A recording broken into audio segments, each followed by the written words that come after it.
ഇതില് സാധാരണ നിലക്ക് ഇത്തരം കാര്യങ്ങളിൽ കേന്ദ്ര ഗവൺമെന്റ് സഹായിക്കാതിരുന്നാൽ നമുക്ക് വലിയ തകർച്ച വരുമല്ലോ. മറ്റൊരു ദുഃഖകരമായ അനുഭവം കൂടി നമുക്കുണ്ട്. മറ്റെല്ലാ നാട്ടിലും എല്ലാ സംസ്ഥാനങ്ങളിലും ഇത്തരം പ്രശ്നങ്ങൾ വരുമ്പോൾ ആ സംസ്ഥാനത്തുള്ള എല്ലാവരും സംസ്ഥാനത്തിന്റെ ആവശ്യങ്ങൾക്ക് വേണ്ടി ഒന്നിച്ചു നിൽക്കും.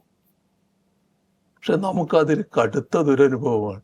ഇവിടുത്തെ പാർലമെന്റ് മെമ്പർമാര് മഹാഭൂരിഭാഗം ഇവിടുത്തെ പ്രതിപക്ഷമായിരുന്നു, UDF കാരായിരുന്നു. പാർലമെന്റിൽ ഇതിനു വേണ്ടി ആരും ശബ്ദിച്ചില്ല. മാത്രമല്ല, വളരെ ദുഃഖകരമായ അനുഭവമാണ്.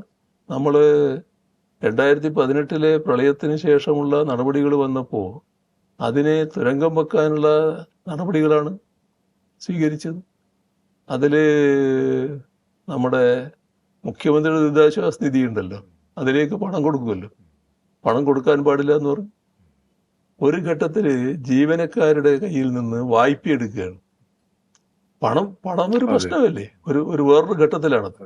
ആ പണം ഇല്ലാതെ വന്നപ്പോൾ പണം കടമായിട്ട് തരാൻ വേണ്ടി ജീവനക്കാരോട് പറഞ്ഞു, ഒരു ചില ദിവസങ്ങളിലെ സാലറി കടമായിട്ട് തരും, പിന്നെ അത് തിരിച്ചു കൊടുക്കാൻ പാടില്ല എന്ന് പറഞ്ഞു.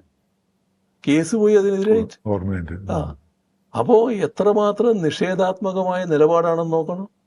ഇതെല്ലാമായിട്ടും നമ്മൾ തകർന്നില്ല. നമ്മൾ ലോകവും രാജ്യവും വലിയ ആശ്ചര്യത്തോടെ നോക്കിക്കാണുന്ന തരത്തിലുള്ള അതിജീവനം തന്നെയാണ് നടത്തിയത്. അതിനിടയാക്കിയത് കേരളത്തിന്റെ ഒരുമയും ജനങ്ങളുടെ ഐക്യവും തന്നെയാണ്. ഒരു സംശയവും അക്കാര്യത്തിലില്ല.